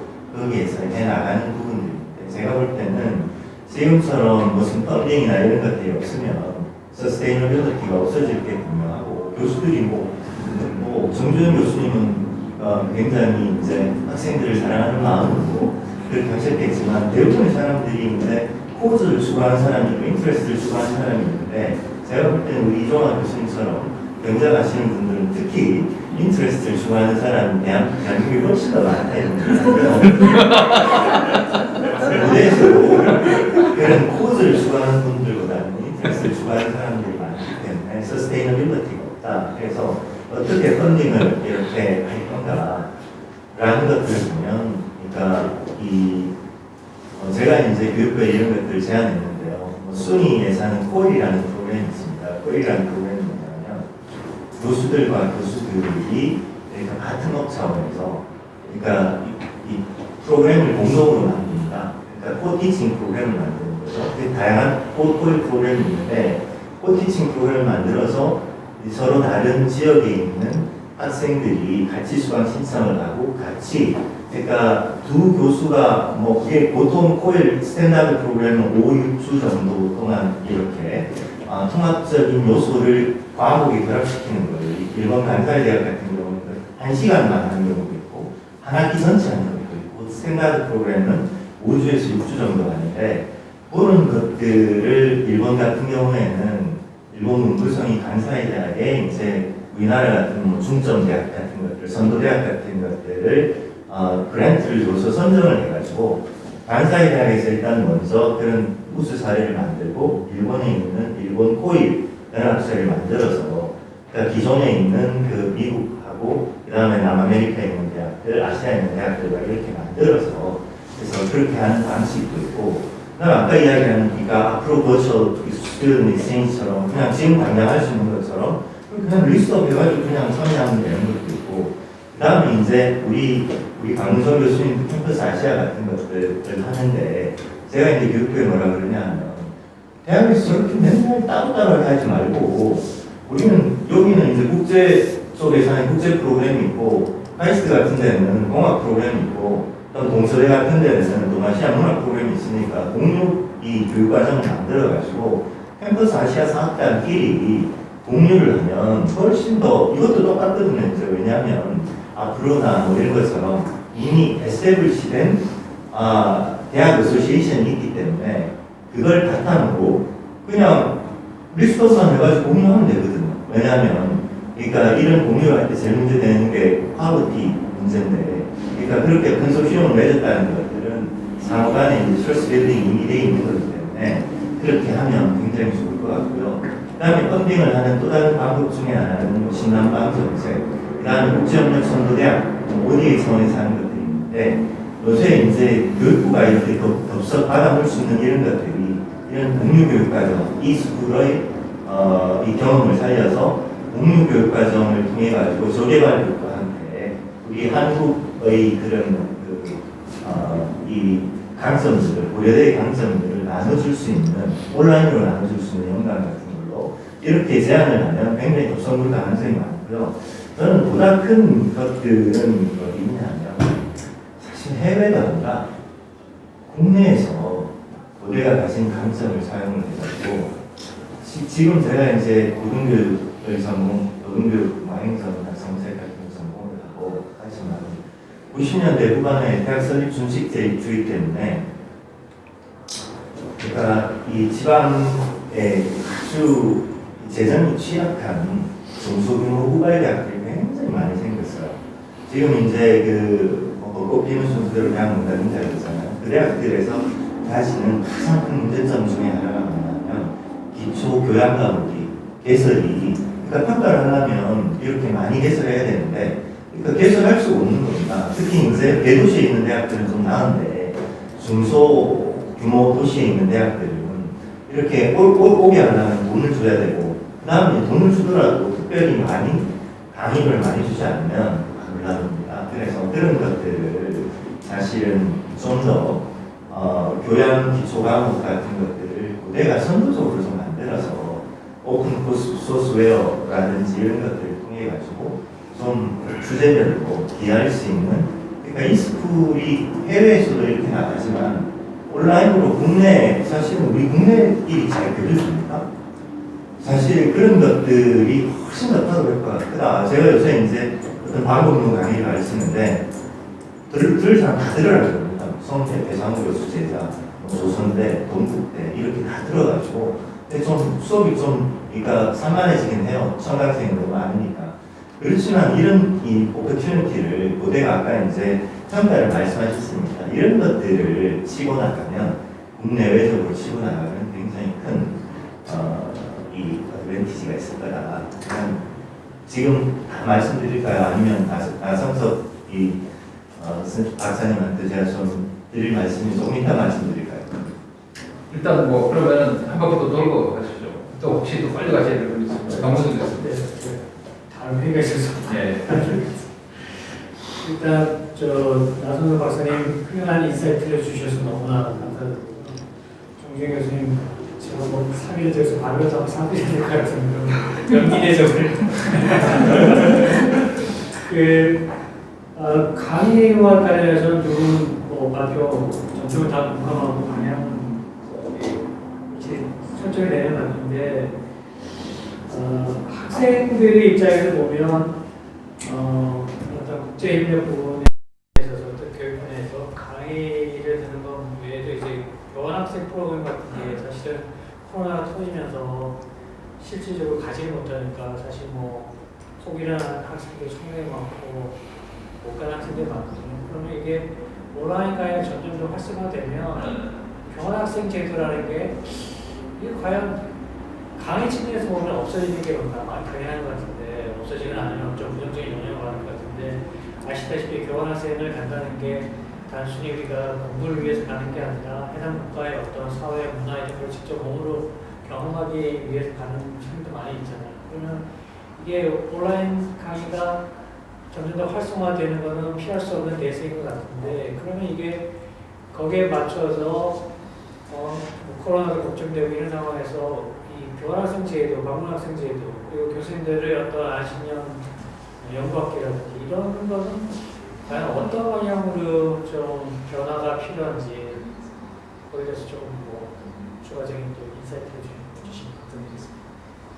예, 뭐 답을 해드리기에는 지금 시간이 물어봐서 지금 저까지만 듣고 다른 시간에서 우리 분석관들 뭐 위원장님께서 저로 발언을 하라고 하셨는데 원장이라고 제가 하는 일을 저보다 훨씬 더 오래 하신 두 분이 계시는데 뭐 세 분이 다 제가 뭐 이렇게 드리는 게 조금 그런 면이 있지만 뭐 그냥 좀 시키셨으니까 말씀을 드리겠습니다. 제가 마침 지난주까지 그 대정연 연구원들이랑 비슷한 문제를 가지고 저희가 연구를 해서 검토를 막 하고 그랬는데 관련된 말씀을 해주셔가지고 놀랬고 또 두 번째로 놀란 것은 제가 정재현 교수님 같은 경우에 우리 정경대 에이스 교수님 중에 한 분이기 때문에 존경을 하고 있지만 그렇게 가까이 계신 분이 이렇게 훌륭한 일을 오랫동안 해오셨다는 건 오늘 처음 해서 알아서 저 자신에 대해서 참 부끄러운 마음이 들었습니다.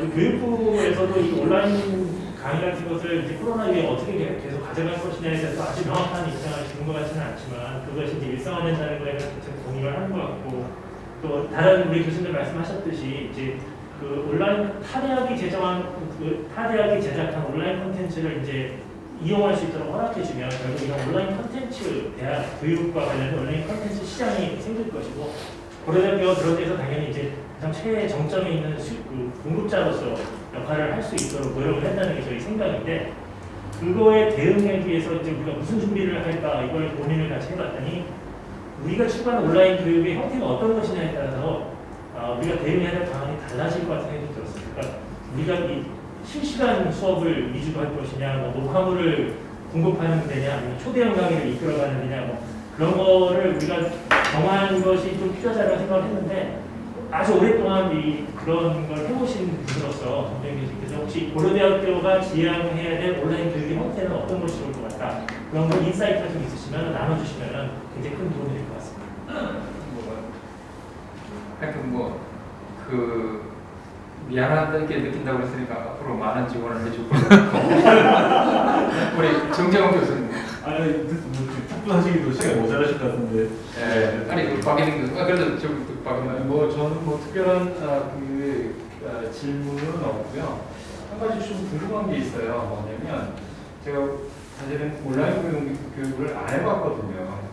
그 보직하면서. 그래서 궁금한 것 중에 하나가 많은 교수님들이 그런 얘기를 하더라고요. 이게 시스템이 불안정하다, 하다가 끊긴다. 그래서 학생들도 굉장히 불만이 많은 것 같고 교수님도 불만이 많은 것 같아요.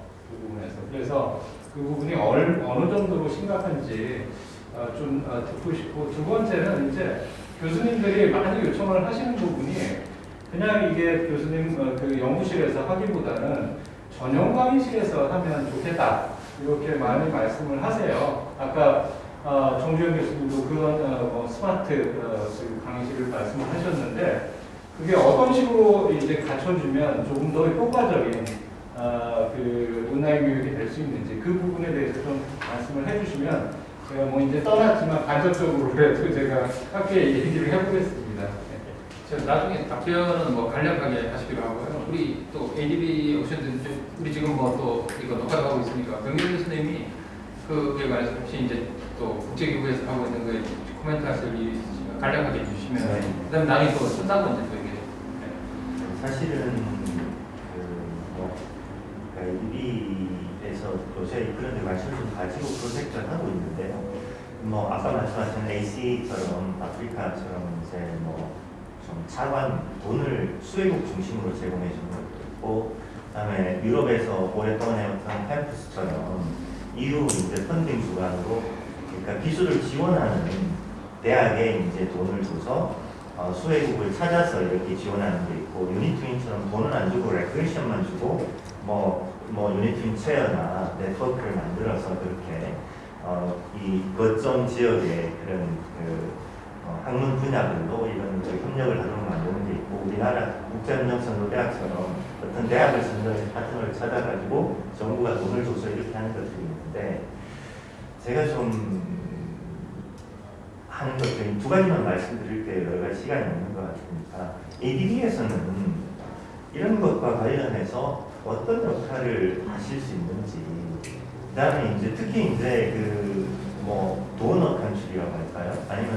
TA라고 이제 테크니컬 어시스턴스를 제공하는 대학들의 인센티브를 어떻게 주고 계신지, 그 다음에 두 번째는 적정 기술 정도를 활용한 ODA가 아니라 개발도상국에서도 상당히 이제 첨단 기술 이런 것들에 대한 그 이전, 그러니까 ACE 같은 건 Centers of Excellence처럼 어떤 아까도 말씀하셨지만 기술 뭐 중점 센터 같은 걸 만들어 가지고 그 나라의 이제 발전에 대한 동력을 좀 얻고자 하는데, 사실 이런 데는 Intellectual Property Right나 이런 것 때문에 기술 이전 같은 경우에는 캠퍼스 아시아 같이 이제 카이스트하고 뭐 국경대 하더라도 같이 대학원 수준에서 연구를 하면 연구 결과에 대해서 많은 문제가 있다고 그래요. 그래서 그런 부분들은 뭐 어떻게 접근하고 계신지. 병기용 교수님께서 말씀해 주신 부분들은 제가 좀 고민을 했던 부분이라서 조금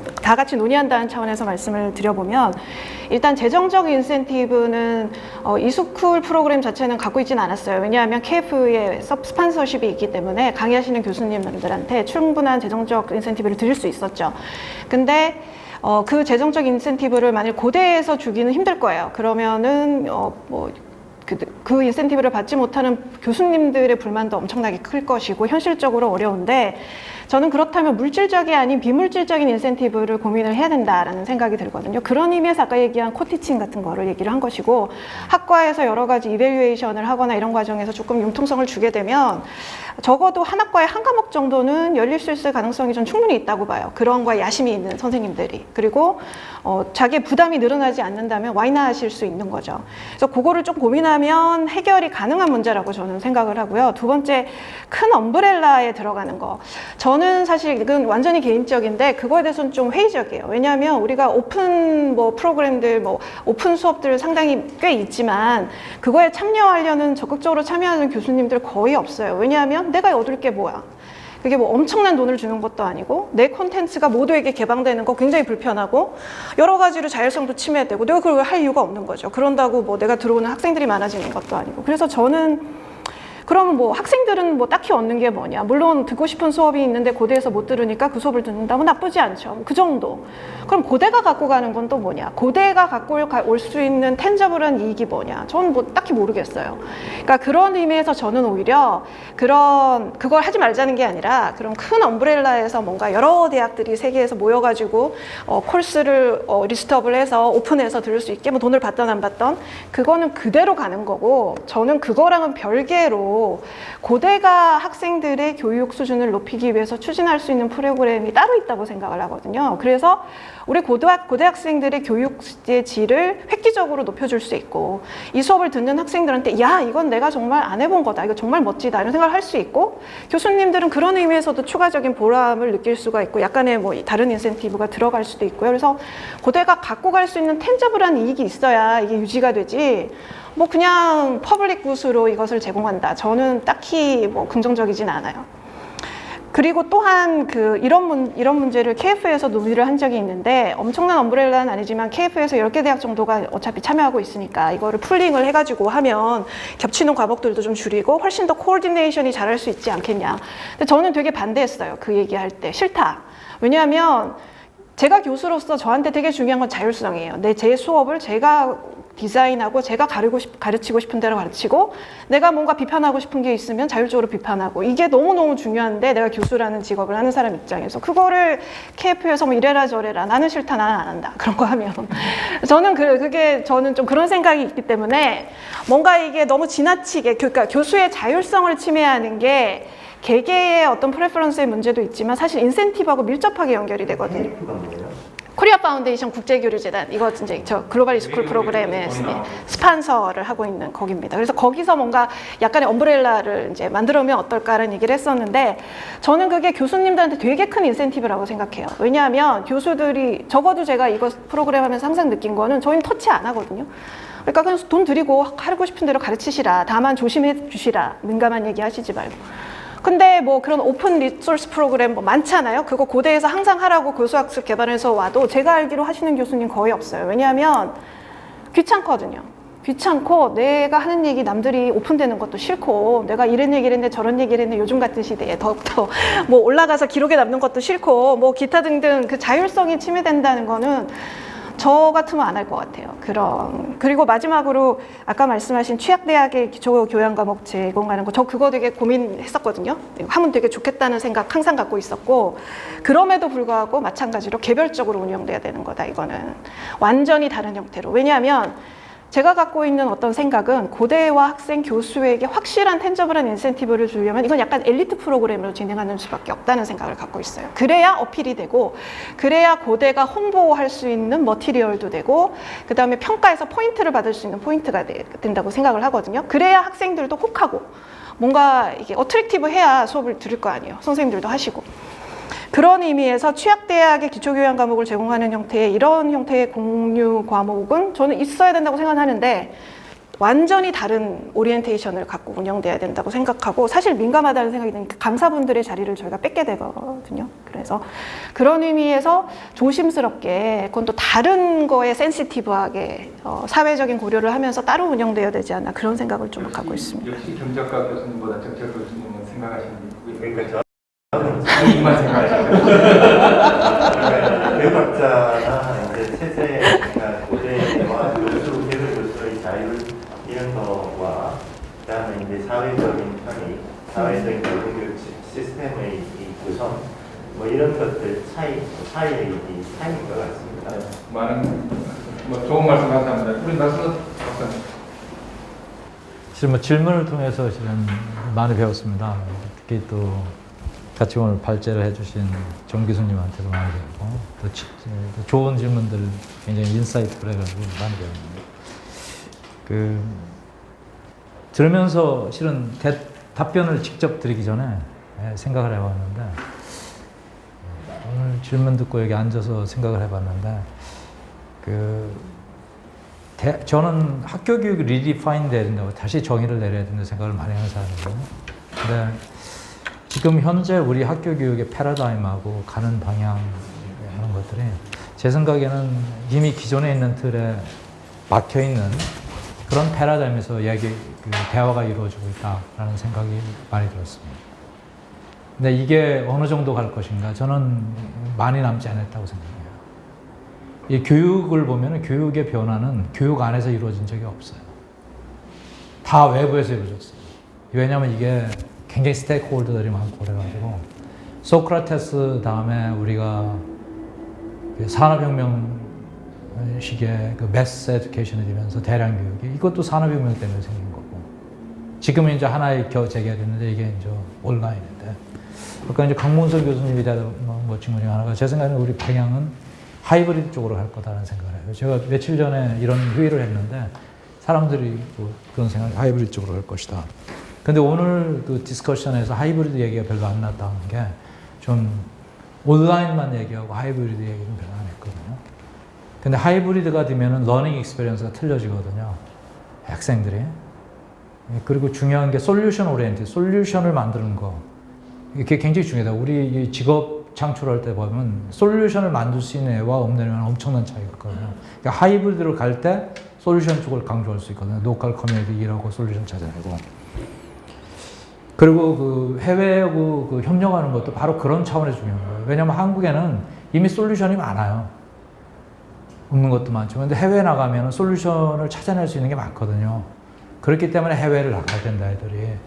그리고 세계를 보는 눈이 틀려야 된다. 지금 우리가 먹고 사는 것도 다 해외 나가서 버는데 해외 문제를 모르면 우리가 어떻게 생활을 영위하겠어요. 글로벌 시티즌. 그래서 글로벌 시티즌으로서의 교육. 글로벌 시티즌에서 컨트리뷰션을 생각해야 된다. 질문 던진 것 중에 하나가 바로 그런 관점에서 저는 봐야 된다고 생각하고 그래서 지금 이제 그게 다 말씀하신 게 거의 다 가능한 건데 저희 입장에서는 어떻게 생각해요? 저는 우리는 은행 개발은행이고 우리는 저 유네스코가 아니거든요. 좀 틀려요. 그래서 유네스코는 그랜트만이 세브럴 밀리언 달러 이런 거 하고 저희들은 최소 단위가 1억 넘어선다. 1억 불 넘어서고 한 사람이 예를 들어서 5천억 정도를 가지고 있다고 생각한다면 우리한테는 이피션시가 굉장히 중요해요. 그래서 이제 저희들이 선호하는 것들은 그 모델 케이스를 만들어서 그거를 스케일업 할 수 있는 게 뭔가에 관심이 많은데 아까 같이 교수 한 명을 이렇게 보내는 거는 가능은 하지만 우리한테는 품이 많이 파는 일이다. 그래서 하기는 어렵고. 그래서 이제 저희들이 잘할 수 있는 건 뭐냐면 이제 처음에는 품이 파는 일도 저희들 할 수 있어요. 왜냐하면 이게 스케일업 되고 서스테이너블하게 될 수 있다면. 근데 관심이 많은 건 그런 거예요. 아까 같이 왜 그 테크놀로지 트랜스퍼고 이런 거에 제가 왜냐면 그거는 이제 생각보다 쉽지 않고 아이덴티파이 그리고 그 테크놀로지를 트랜스퍼했을 때 리스크가 상당히 높아요. 그게 과연 필요한 건지 아닌 건지.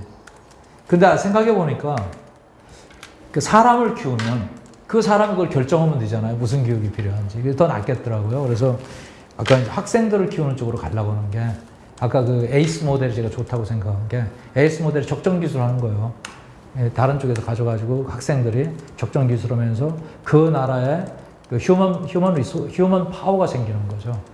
기술을 습득하고 기술을 어답트하고 그래서 이제 그게 관심이 더 많은 거예요. 근데 실은 그쪽에 관심이 많은데 저 이 교육 분야를 보면은 특히 고등교육 분야는 특히 대학교육 분야는 지금 굉장히 커다란 전환기에 있다고 생각해요. 어떻게 전환기가 있냐면 전에 학교교육 쪽은 학교교육 쪽은 컨설턴이나 이렇게 전문가들이 많아요. 그리고 템플릿이 이미 정해져 있어요. 옳은 건 틀리건 하여튼 우리는 그거 쓰면 돼요. 맥도날드 찍은 것처럼 가서 갖다 쓰면 돼요. 그런데 이 고등교육 쪽은 아까 이제 교수님도 말씀하신 것처럼 이 교수님들의 그 지식이 굉장히 중요한 거예요. 레버러토리 만들 때도 그 디자인할 때 그분이 같이 뛰어야 되거든요. 이 시장의 미싱 마켓이에요. 그래서 그 미싱 마켓의 주자가 대학과 대학 간에 협력해서 그 부분을 좀 메꿀 수 있지 않나. 이래서 제가 국제협력 대학 교육이 왜 중요한지를 말씀드리고 이 시장은 커머셜리도 서스테너블리 커머셜리도 상당히 큰 시장이라고 생각합니다. 감사합니다. 예, 오늘 넥스트 노멀 위원회 교육 조정 세미나 두 분 발표해 주시고 토론에 참여해 주시고 또 이렇게 시청해 주시는 분들께도 감사드립니다. 감사합니다. 다 같이 박수로.